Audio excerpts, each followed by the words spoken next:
can. Good afternoon, and I'm Steve Bloomberg, Vice President for Development and College Relations here at Monmouth College.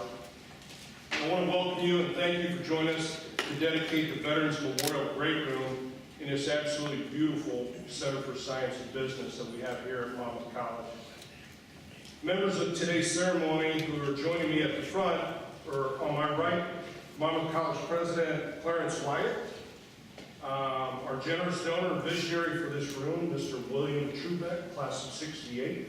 And on my left is Chief of Staff for the Illinois National Guard, Army National Guard, Colonel Joe Schweikert, Colonel retired Alex Lawson of Monmouth College, class of 1989, and more about his career later on in the program. And finally, our Monmouth College chaplain, Reverend Dr. Terry Ott, on my far left.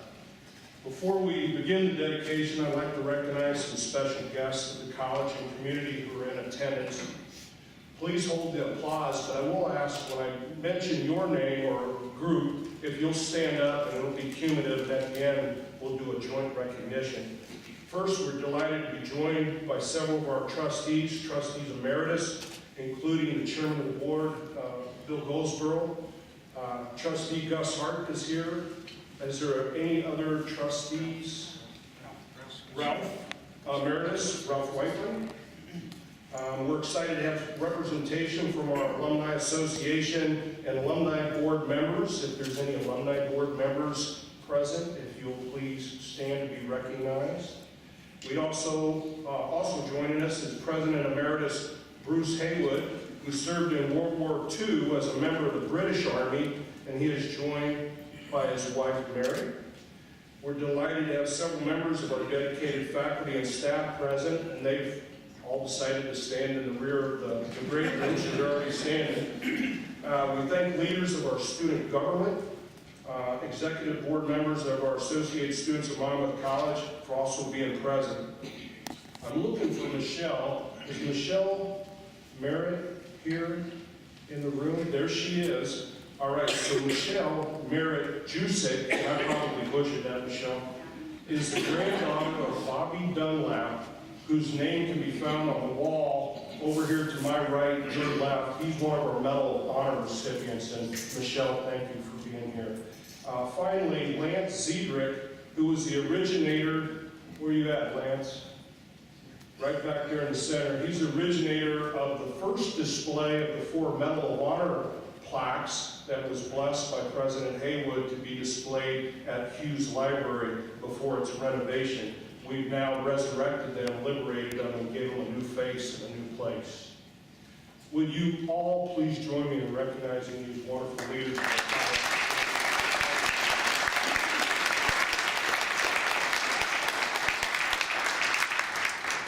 We're also joined today by family members of Mr. Trubeck, his sister Priscilla, and brother-in-law Dave Adolphson. Dave and Priscilla are the generous donors of the Adolphson Observatory.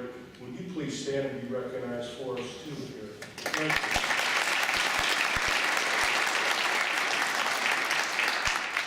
you. All right, finally, we'd like to recognize some very important people who have joined us today from the Armed Forces. We're going to ask you to stand up as a group, if you would. So, would those who served or presently serving as members of the United States Army please stand up to be recognized?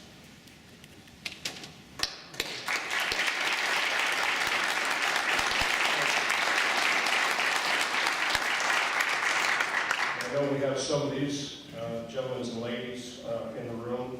United States Navy, please stand up to be recognized.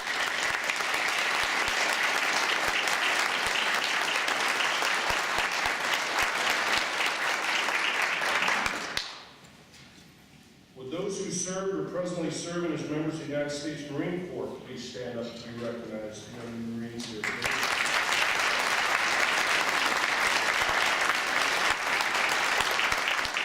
And the United States Air Force, members of the United States Air Force.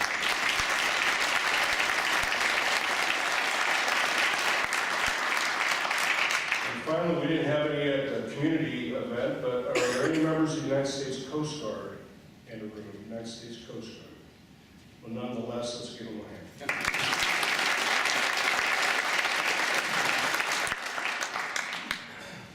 thank all of you for your service and we honor you today with the dedication of this Veterans Great Room.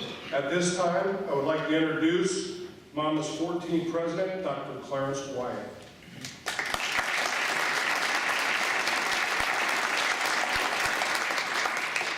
Thank you, Steve. There's one other very special guest, very special to me, that I'd like to introduce to you, my wife, Lovey Stone.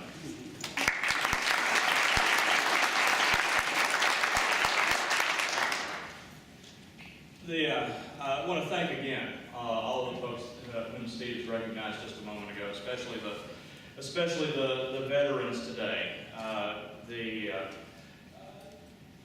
As some of you know, I have a particular connection to one of the conflicts represented among you, and one of the conflicts represented on this wall over here. But all of us have connections to individuals who have served in the military, who have served either in peacetime or served during conflict. Certainly those family connections are powerful ones for Lovey and for me. Lovey's grandfather served in World War I, won the Croix de Guerre during that conflict. Both of our fathers served in World War II. Lovey's father as a pilot in the European theater, my father as an infantryman in the Pacific in World War II. Between us we have 3 brothers, all of them Marines. Where were the Marines? Marines, stand up again. All of them Marines. They are Marines. You were a soldier. You are a Marine. I had to get that little personal thing in.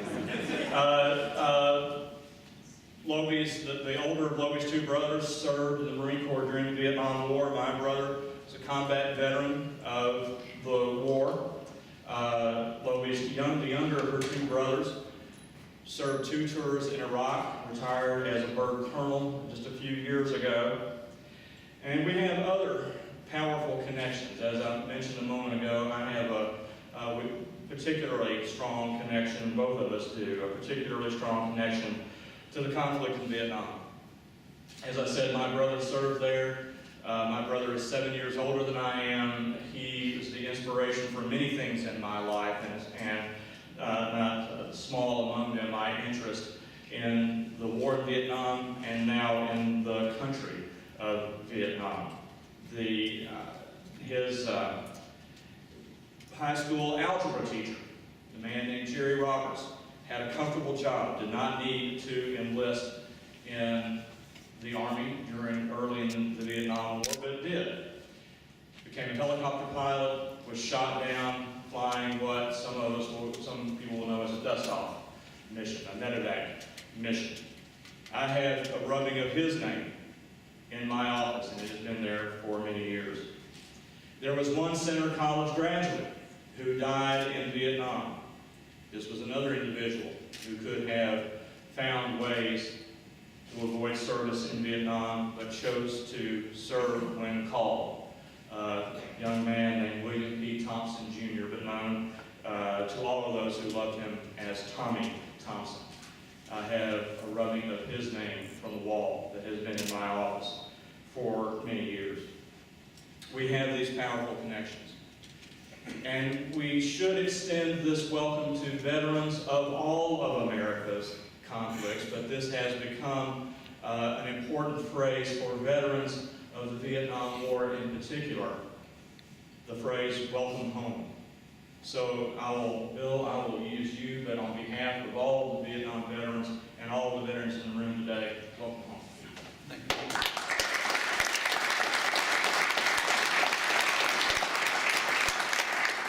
Look over here to my right, you see flags commemorating 4 Monmouth College alumni who have won our nation's highest decoration for military service.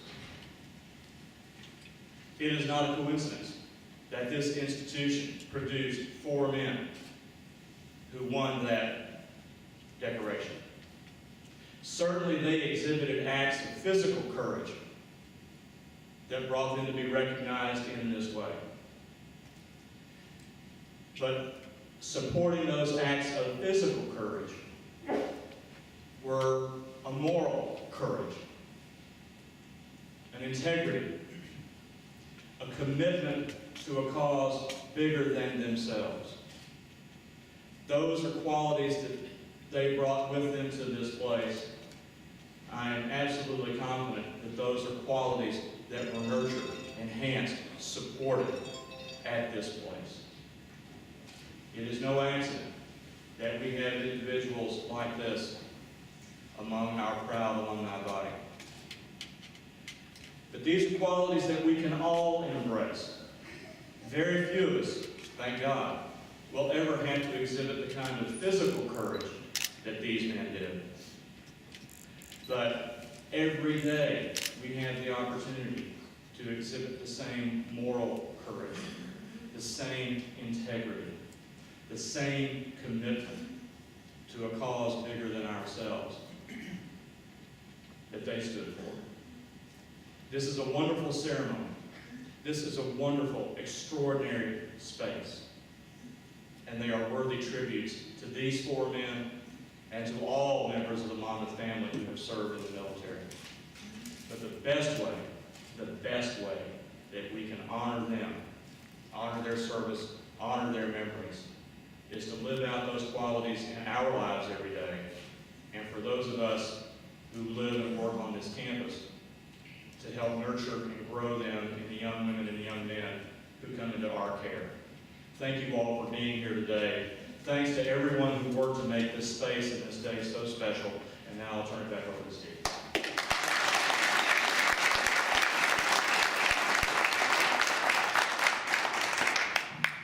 Thank you, President Wyatt. I'd like to now welcome Colonel Joe Schweikert, Chief of Staff for the Illinois National Guard. He has a presentation he would like to make. Colonel Schweikert. Good afternoon. I was a little nervous, I have to admit, when I was asked to speak here today because I'm a Knox College alum.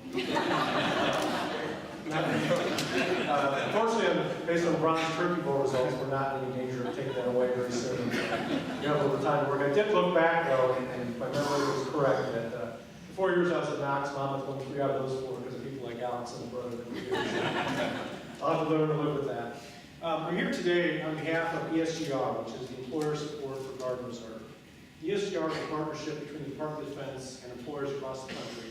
It's a voluntary organization designed to help employers that have Guard and Reserve members understand the rights of the service members, understand their responsibilities as employers, and really bring them closer together. Monmouth has long been a strong supporter of military employees and veterans programs. They recently, in the past year, they received a Patriotic Employer Award. And one of the things that I think is fitting today, one of the symbols for the ESGR program is what we call the 7 SEALs. And above me you see the 5 SEALs for the Army, Navy, Air Force, Marine, and Coast Guard. We also include the Army National Guard and Air National Guard. That's how we get to the 7 SEALs. So ESGR represents all the branches of the military, and they serve working for organizations like Monmouth all across the country. What we're here for today is I'd like to ask Dr. Wyatt to come up. We're going to sign what we call a statement of support. And this is an agreement between Monmouth College and signed by the Secretary of Defense, Secretary Hagel, basically reaffirming the college's support for military employees and respecting the rights of military members. So, Dr. Wyatt?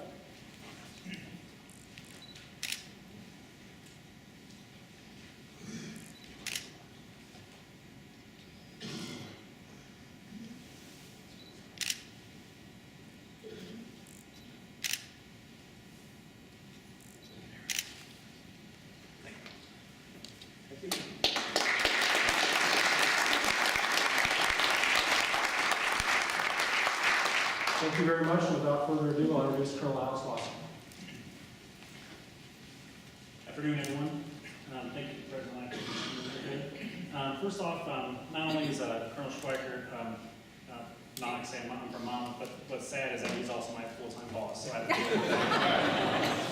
but without doubt, it's not fair being here today to address the support that Monmouth College gives to the reserves and National Guard, both past and present. This is near and dear to my heart. Again, being an alumni from Monmouth College with a computer science degree, but also as I was enlisted, and they had our OPC program here, and with Captain Ronnie, he was one of the ones that enlisted, actually put me into this program. And without a doubt, it was probably the best decision I made. Quality liberal arts education provides a framework and an opportunity to address the unclear, complex problems this nation and our world faces. This is a very skill set, which is extremely important for the armed services today and into the unforeseeable future. Our skill sets were established by President Bruce Haywood, and his theme about crisis in higher education that require more oral deliberation, blue book examinations, labs, and less resilience on multiple choice examinations. I have the utmost confidence that President Wyatt will continue this and will continue to build upon this excellence. But with the Reserve Officer Training Program that was here during my days, it was we were throughout the campus, and actually was there for a long time. For a brief period of time, it went away, and then it came back in full force again. And I can tell you, we did a number of things on this campus.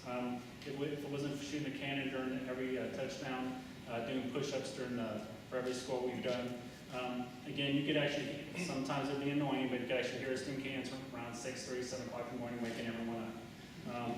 So that was the things that we did on this campus. But for being part of a liberal arts college and all the classes that we were given, it just expanded our mind to address some of the things that we're dealing with today. And Lord will come back here every year and things change even more. Just adapting that change. Monmouth College has also prepared some of the most successful leaders you see today. Just for a couple is Major General Philip Keeley. He's a former acting chief of the National Guard Bureau and director of the Army National Guard. And of course, Steve Bloomer, former Iowa Chief of Staff. But why does this make it personal for me? When I got here, I'm one of 3 brothers, and I have a brother named John Moss and Chris Moss and myself.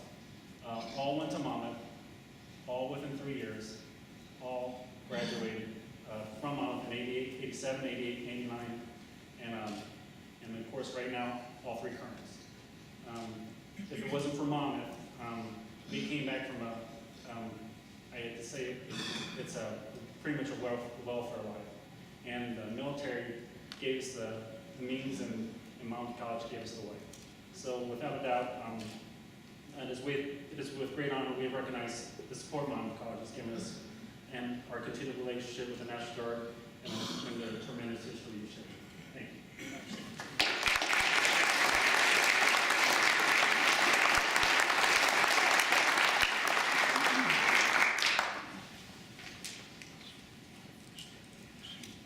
We're having fun now. Thank you, gentlemen.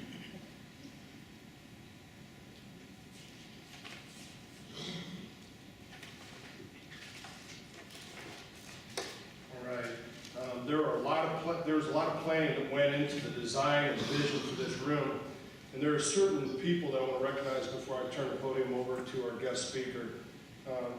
I'd like to pay tribute to first, and a lot of these people don't know I'm doing this, but Miss Susan Gilliland, who was instrumental very early on in helping to create a budget that did not exist for a room that was not yet planned. And second, Jeff Rankin for his work in designing the Veterans Great Room and bringing pieces, liberating pieces from our history, from our archives, and piecing that together in this room so that we can make a statement about Monmouth and its military history. And then there's Bo Scott from Buildings and Grounds, who put it all together. Bo started in July and started with the 5 service seals and the U.S. flag with gold flourishes, the Illinois flag, and then we just kept working around the room. Bo Scott basically pieced this all together for us. And then I know she doesn't know it, she's hiding all the way out by the doors, but Miss Katie Ship, who put the entire event programming and plan together, did all the mailing, did all the advertising, and here we are today. So I would like to recognize these people and thank them.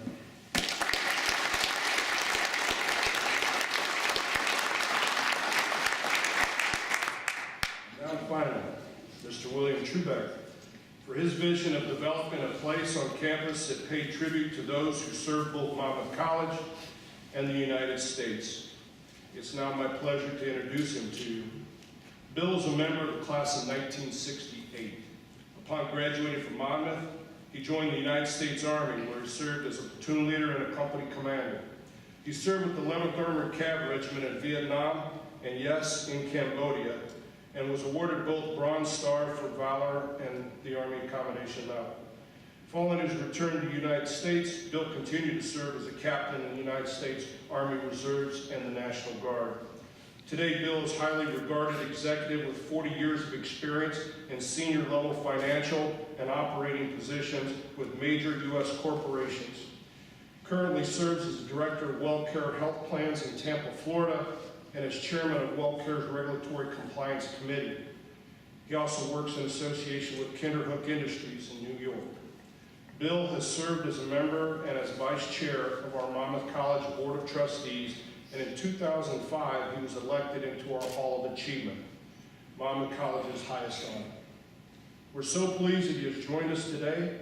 We're so grateful that he has given our campus's beautiful space as our generous donor. Ladies and gentlemen, Mr. William Trubeck.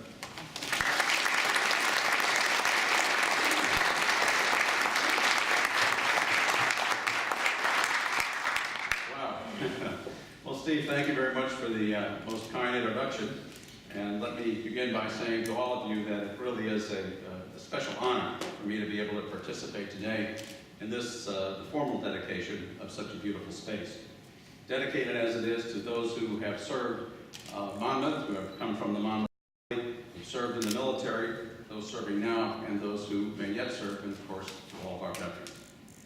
In naming this great room in their honor, I hope that all who shall enjoy this space in the future will at some point in time still pause to reflect and to think about the courage, the commitment, and the sacrifices made by so many, that all of us might be here today, blessed as we are with the freedom that we all enjoy. And among those enjoying that freedom, of course, are the faculty, the staff, and I'm happy to say, the growing student body of Monmouth College. Now, much has changed at Monmouth College since I was a student here and my contemporaries were, but I would have to say that there's one thing that hasn't changed, and that is the dedication to excellence in education, all within the liberal arts tradition at Monmouth College. So that all remains the same, and that is all quite positive. What has changed, however, and you all are aware of it, is that this college now is the beneficiary of a most beautiful campus with excellent spaces, even this building. And it is a special spot now for us to provide support to the objective of developing for the future many of the leaders that we will depend upon in the future. So it's for their benefit, and it's really a delight to be able to be here and recognize the fact that this college has changed, but always in such a positive and constructive way. Now, when I was asked to participate in the event, it was suggested to me that I might speak about what first inspired me, or most inspired me certainly, to dedicate this room to our veterans. And well, apart from the obvious love that I have for Monmouth College, I can tell you that there were many, many things that inspired me along the way, probably too many to list. But among them, there were a few that certainly stood out in my own mind, so with your permission, I will share just a few of those with you. Now, obviously, my own military background, which, as Steve mentioned, served to play an important role. And for as any veteran here can tell you, service to your country is, and I mean this regardless of how long you've served or where you've served, service to your country is one of the defining moments of your life. Behind me and above, as has been referenced before, are the seals of the 5 branches of the military. Monmouth College has among its alumni many individuals who have served in each one of those branches, and they have served, I would say, from the lowest private and the lowest able-bodied seaman all the way up to and through the general officer ranks and the admirals. So we've touched all of those bases. But for each of those individuals, there is a special bond, and for each there is a special story that those who have not experienced the military in civilian life may not understand. When I first arrived on campus in 1964 and went through the fraternity pledging process at that time, one of the things that struck me about that whole process, one of the things that impressed me, I should say, was that at the Teak House, apart from enjoying the natural, the beautiful Victorian mansion that it was, at the Teak House, one of the walls in that beautiful front parlor was covered with plaques and pictures and awards, but mostly pictures of those in the fraternity who had served during World War II, many of whom did not return. Others were wounded, but nonetheless, a full wall dedicated to their service. And I remember thinking at the time, wow, how young they all look, and indeed they were. As were so many others who served during that conflict and all of the wars and the conflicts that have followed. So we honor all of them today with the dedication of this great room. Now, another inspiration for me, as I learned many years later, and as you've already heard reference to, was that at Monmouth College we can list amongst our veterans 4 who have been awarded the Medal of Honor. And as I'm sure you know, the Medal of Honor is the nation's highest award for valor in combat that can be awarded to members of our armed forces. And it is held, in fact, in such high esteem, and you may not know this, that every Medal of Honor recipient warrants a salute from any officer, every officer, regardless of rank, and that includes the President of the United States. What you also may not know about the Medal of Honor was that it was first authorized by Abraham Lincoln in 1861. It was initially awarded only to sailors and to Marines, and as a soldier, I'm not sure why Lincoln didn't have the good judgment to extend that immediately to the Army, but he corrected the error in his judgment the following year when he expanded it to include soldiers as well in 1862. During the course of the Civil War, you'll be happy to know that the town of Monmouth, and Monmouth College in particular, were very well represented. The college alone saw 232 men serve during the war, 12 of whom were killed in action, others of whom were wounded, died later of their wounds or of disease. Professor Bill Urban has written extensively about Monmouth's role during the Civil War, including stories about Abner C. Harding, one of the principal founders of Monmouth College, and of other students and faculty who served during that war. By the way, Abner Harding's bust or relief is over there on the wall amongst the Medal of Honor recipient plaques. But I can tell you, even if history wasn't your favorite course during the time that you were here at Monmouth or wherever you might have gone to school, I can assure you that all the history about Monmouth College, all the history about Monmouth during the Civil War is well worth reading. The plaques that you see over there, as we've already referenced, do honor the recipients that we've had here at Monmouth College. And again, the history of all of those, I'll get into in a minute, but the history of all of it is just fantastic, makes for fantastic reading. And if you all have not done so previously, I would suggest to you today, or whenever it's convenient for you, to go downtown to the square in Monmouth and go to the courthouse and stand before the statuary that's out there. The statue of the Civil War soldier is on your right as you face the courthouse. The other monuments to the conflicts that have followed are on your left. And when you do it, please note a number of things. Number one, there are a lot of battles that were fought by the soldiers from Monmouth College and folks from Monmouth. Number two, it's an incredible number and list of units that were there and from this area. And the names, by the way, that are there are all just from Warren County. One of the interesting things that I noted when I was looking at it just this morning, actually, was the number of cavalry units that are represented. So apparently a lot of the farm boys here in and around this area really knew how to ride. But if you will, as well, when you're there, move across the front of the courthouse and take a look at the other monuments as well. On one of them you'll see fully inscribed the commendation that one of our Medal of Honor recipients did receive. And you'll be most impressed, I'm sure, when you go through that. Now, one of the interesting things about the Medal of Honor and its connection to Monmouth College is that one of our earliest recipients was a young student named George H. Palmer, who enlisted in his father's cavalry unit, again, the first Illinois cavalry regiment. Now, Palmer had enlisted as a bugler on September 20th, 1869, during a battle near Lexington, Missouri. When others failed to act, Palmer led a dismounted charge to retake a house that had been taken over by the Confederates, from which snipers were shooting at the Union forces. So Palmer did this as a private, and when officers asked him to charge, to take the house, and or the other enlisted, senior enlisted soldiers, no one responded but our private Palmer. So for his actions, he was finally awarded the Medal of Honor in 1896. And this came late, obviously, after the end of the war, and after George had also served as an Army major in the Western Plains Indian War. And so for his actions to have been recognized late, it was nonetheless, they were nonetheless finally recognized. And by the way, I think you may have noticed that although Palmer had to wait quite a long time, within the last week or two, a First Lieutenant Alonzo Cushing, who was a 22-year veteran, a 22-year-old West Point graduate, was killed standing his ground with one artillery piece firing against an onrush of Confederate soldiers 151 years ago at Pickett's Charge. He was finally awarded the Medal of Honor just a week ago by President Obama at the White House. Now, those of you who have served in the military are very familiar with the hurry up and wait that we all experience. I think that even this one goes just a little bit outside even that parameter. Now, in 1864, another Monmouth student named James Duncan, while only 18 years old and serving as a common seaman aboard the USS Ironclad Fort Hinman, distinguished himself when the ship came under very heavy enemy fire, and a Confederate shell burst on the deck of that ship.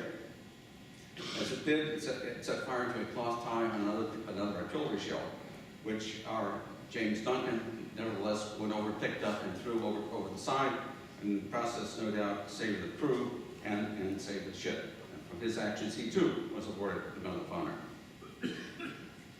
And many still living in Monmouth today, of course, will remember, or through stories I've learned about him, the incredible valor of Marine Captain Robert H. Dunlop. Captain Dunlop's heroic actions while battling the enemy on Iwo Jima speak volumes about his courage, his leadership, and dedication to country. Despite having lost almost 285 men in his company and being wounded himself several times, for 2 days and for 2 nights, under constant and nearly constant enemy fire, Captain Dunlop continued to direct artillery fire and naval gun bombardment from offshore.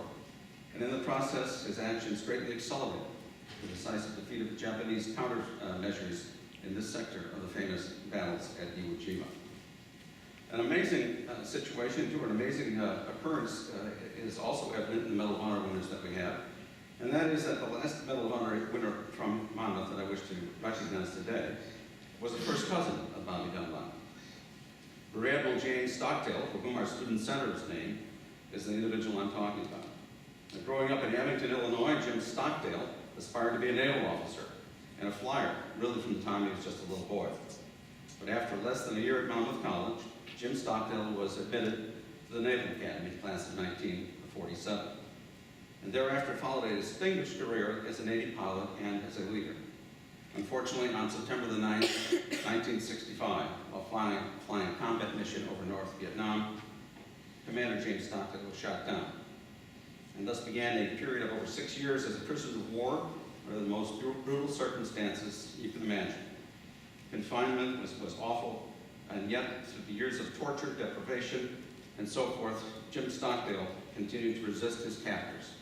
And his actions and his conduct served as an inspiration to the other prisoners that were there, and ultimately led to the reduction in the level of harassment and punishment and torture of our other U.S. prisoners of war. I should add that if you would like to learn a little bit more about Admiral Stockdale's story, it is now vividly retold in a new book entitled Defiant by Alvin Tomlin.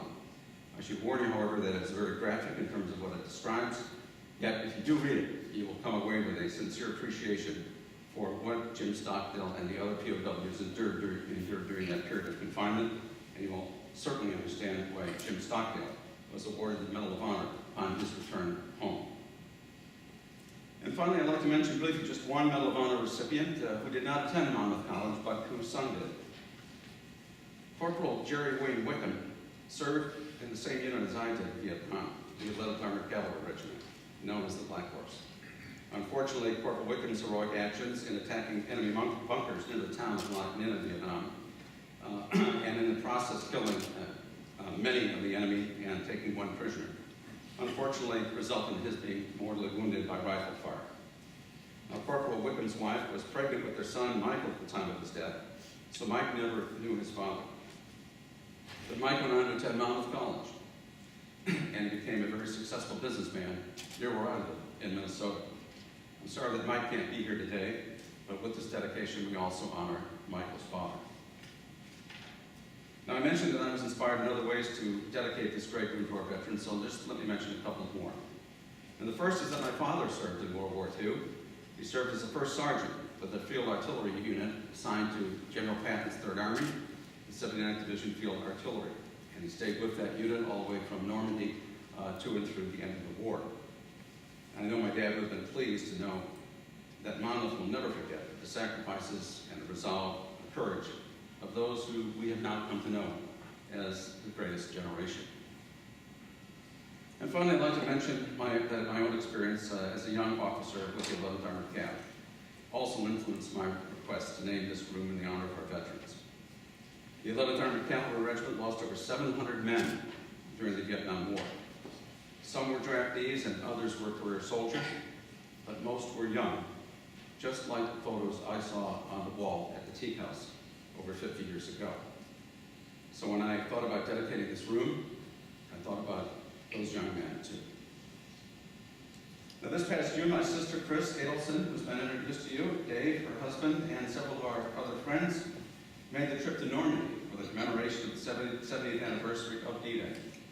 We went to the Normandy beaches the day before, and the formal ceremony was to take place. And I have to tell you that it was a very windy, rainy, cold day. It was a lot like today, but more importantly, it was somewhat like the weather that was in existence on June 6, 1944, when, of course, the Allied forces stormed the beaches and came ashore.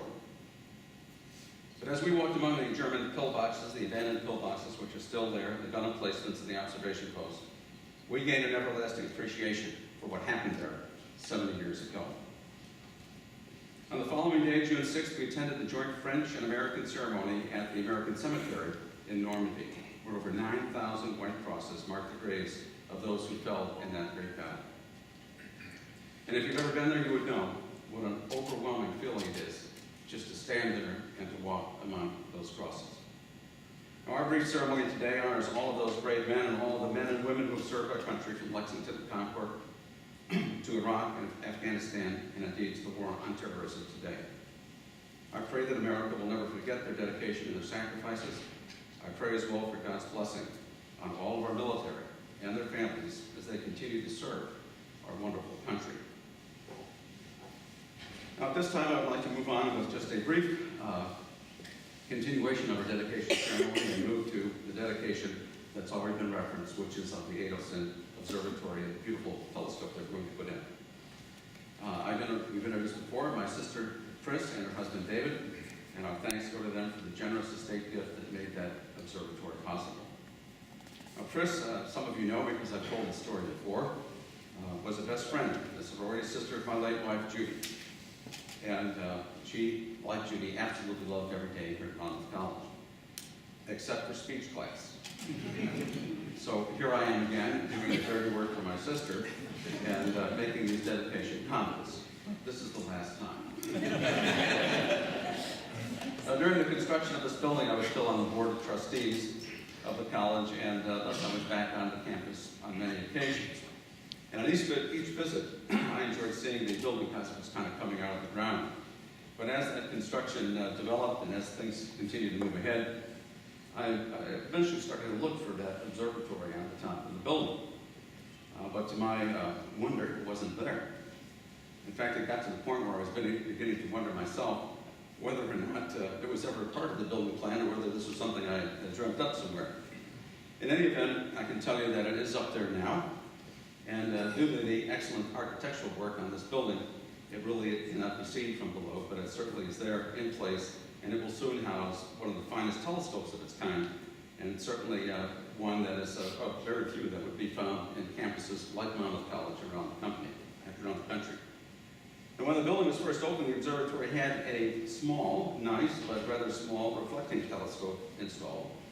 And although Professor Fasano, in the back of the room, had assured me that it was really quite functional, I have to confess that when I saw it for the first time, I questioned whether this thing could see as far as the quokka, much less the distance. But we will soon have the telescope in its place, and I think it is the one that our professional educators had hoped for. And I don't expect that we'll be reporting the viewing of any little green men on Mars anytime soon or anything like that. Perhaps it's not unreasonable to think that a Monmouth student at some point in time may be so motivated or so enthralled by the study of the heavens that a future astrophysicist, perhaps from Monmouth College, might make some important discovery for the benefit of all mankind. Certainly, it is nice to have it. Certainly, it will advance the study of astronomy at Monmouth College, and certainly it will do it in ways that Galileo and his contemporaries could never have dreamt of. I could give you a lot of details on the telescope, but I'm not going to do that because I think Chris will be available after the presentation. If you're down into the physics wing, we can talk, Chris can talk intelligently about what this all means for the college and what we're likely to get out of this in the future. But it's a joy to have it. I'm glad we're able to provide it. In fact, I would tell you that I don't think I understand even a small percentage of what Professor Fasano understands, along with his colleagues. Certainly nothing about the teaching of astronomy or astrophysics or any other advanced topics. But I'll bet that I can share the same sense of awe when I look up into the heavens, into the vastness of space, the moon, the planets, the Milky Way, and consider, as I do, my own insignificance in this whole scheme of things. But at the same time, I think we can appreciate just how blessed I am and all of us are as we're able to peek through the window into our infinite universe. Finally, I'd like to mention that we are dedicating the telescope, and you'll see a little dedication sign down there, to my mom and dad. I mentioned my father previously and the fact that he served in World War II, and at this time I think I'd also like to suggest that we remember all the other folks who stayed back when our soldiers went off to war. Those who had to wait behind suffered in the same way, and many in a different way, but much the same way as those who actually did the fighting. And so the telescope is dedicated to both our mom and dad. And while I'm at it, I wanted to mention too that my other sister, Barbara, who was 2 years older than I am, and her husband Larry, also a Vietnam vet, are here with us today, and happy to have the whole family here. All 6 of us graduated from Monmouth College. The final thing I'd like to say is that my late wife, Judy, and I really loved and appreciated every day that we spent at Monmouth College. And every time I return to Monmouth College, the memories just seem to overwhelm me because this is such a very special place. And it has been a very special place for over 160 years. From those days when Monmouth students marched off to fight in the Civil War, to and through all of the wars that we have today, Monmouth has been a special spot. Monmouth stands out not just as a survivor of all those years, not just as a survivor of all the challenges and all the things that have happened in that 160-year period, but as a school that continues to provide an outstanding educational experience responsive to the ever-changing needs and demands of the complicated world in which we live. Now, those who are here, who are at least as old as I am, and I'm glad as I look around, maybe feel that maybe there are a few of you, but those of you who are in my age group and beyond may recall a group called the Lettermen, who had a song in kind of the mid or early 60s, which was called the Hollow Halls of Ivy. And by the way, the Teeks, all the Lettermen were Teeks, so I just thought I'd get the commercial in case they ever get back on campus. But one of the stanzas of that song said, "Through the hollow halls of Ivy, where we lived and learned to know, through the years we'd linger in the sweet afterglow." Well, today I am lingering in the sweet afterglow of days at Monmouth College. I certainly hope some of you are too. I know I can speak for Chris and Dave and Barbara and Larry as well when I say that our family certainly loves everything about Monmouth College, and we respect all who have dedicated so much time and effort to bring Monmouth to where it is today. And we wish great success to all who pass through its hollow halls. I pray that God will continue to bless this great college during the next 160 years. And on this very special Veterans Day, I ask that you remember in your prayers too, all of our military, their families, and the veterans here and wherever they may be on this special event, at this special day. And with that, I will close and just to suggest that if you would like to enjoy some further discussion about the telescope You might see Chris Fasano after this meeting concludes. There will also be some refreshments behind us once we conclude. And at this point, if you would please welcome Reverend Terry Ott to lead us in prayer, following which, if you would please stand, if you're able, for the playing of taps, which will conclude today's ceremonies. Thank you very much.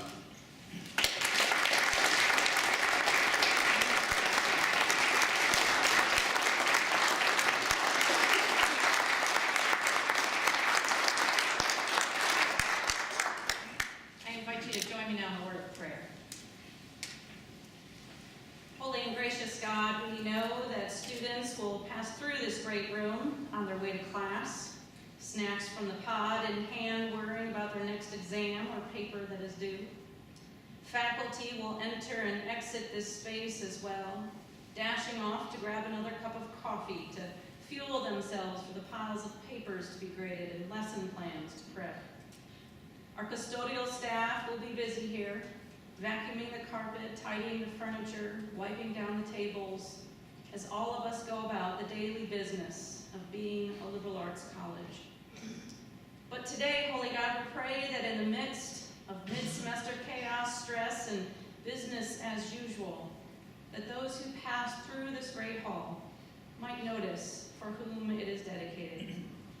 And we pray that this noticing might grant us a moment of pause to reflect on the world you desire for us and remember those who selflessly and sacrificially took on the mantle of service. Today we remember and give thanks for our veterans, men and women of the military who gave and continue to give in service to our country and her citizens, in opposition to the evils of our world, in defense of the innocent, in honor of that which is good and noble. In a world still fraught with violence and conflict, grant us a moment of pause to remember and reflect, so that our veterans' service and sacrifice will not come to naught, but rather be a strong stepping stone to the world you so desire. A world that the prophets envision as a kingdom where the lion shall lay with the lamb, where mourning and crying and pain will end, where tears shall be wiped away, and where we will know peace, endless peace, here in this place and around your world. On this Veterans Day and in this great hall, give us pause, great God, so we might be emboldened, inspired, and encouraged to serve and sacrifice as well, while praying, thy kingdom come and thy will be done. Amen.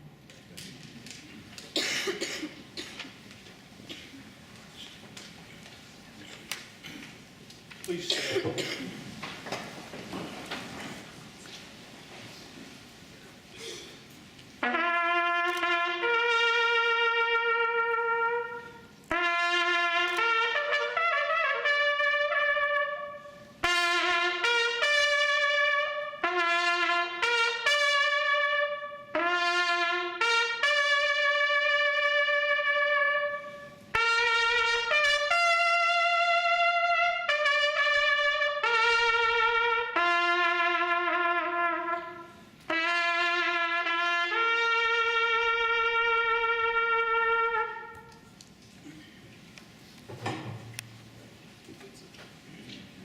This concludes our ceremony, our beautiful ceremony. Thank you so much for being here with us today.